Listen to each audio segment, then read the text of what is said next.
Selamat siang buat kita semua. Perkenalkan, nama saya Janios Alveni Brugirsang, NIM 198388201085 dari kelas L2, mata kuliah Psikologi Linguistik, dosen pengampu Ibu Ahada Wahyusari.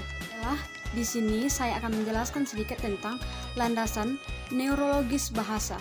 Faktor neurologis bahasa membahas tentang kaitan antara otak manusia dengan bahasa.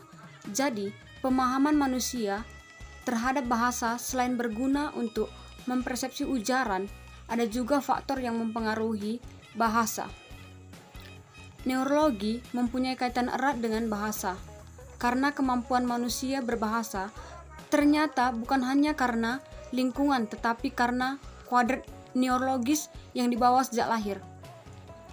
Proses bahasa itu dimulai dari enkode semantik, enkode fonologi, dan enkode gramatikal, sehingga dilanjutkan dengan dekode fonologi, dekode gramatikal, dekode semantik, dan juga pragmatik.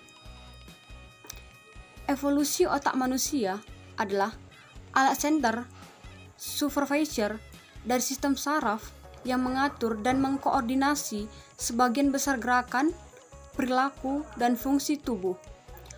Homeostasis seperti detak jantung, tekanan darah, keseimbangan tubuh, dan suhu tubuh, serta bertanggung jawab atas fungsi seperti pengenalan, emosi, ingatan, pembelajaran motorik, dan segala bentuk pembelajaran atau fungsi.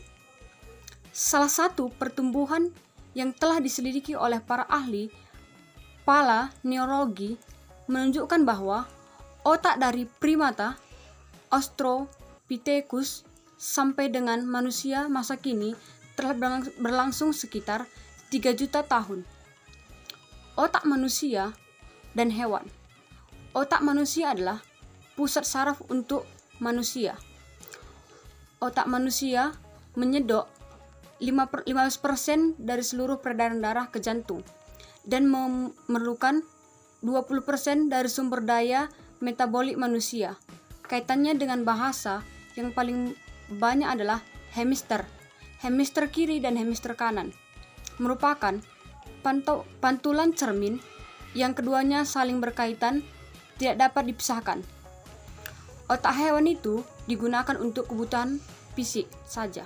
Evolusi otak manusia adalah alat sentral supervisor dari sistem saraf yang mengatur dan mengkoordinasi sebagian besar gerakan, perilaku, dan fungsi tubuh.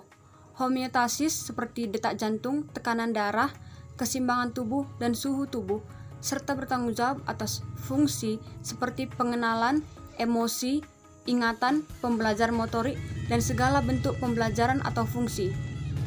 Salah satu pertumbuhan yang telah diselidiki oleh para ahli paleoneurologi menunjukkan bahwa otak dari primata, Australopithecus, sampai dengan manusia masa kini telah berlangsung sekitar 3 juta tahun. Otak manusia dan otak hewan. Otak manusia berpusat pada saraf untuk manusia saja. Otak menyedot 15% dari seluruh peredaran darah ke jantung dan memerlukan 20% dari sumber daya metabolik manusia. Kaitannya dengan bahasa yang paling banyak adalah hemisfer kiri dan hemisfer kanan, merupakan pantulan cerminan yang keduanya saling berkaitan dan tidak dapat dipisahkan. Otak hewan hanya digunakan untuk kebutuhan fisik saja. Kaitan otak dan bahasa. Apabila input-input yang masuk dalam bentuk lisan, maka bunyi akan ditanggapi oleh korteks primer pendengar. Setelah diterima, dicerna, dan diolah, maka bunyi bahasa tadi menyebar ke daerah Wernicke untuk diinterpretasikan.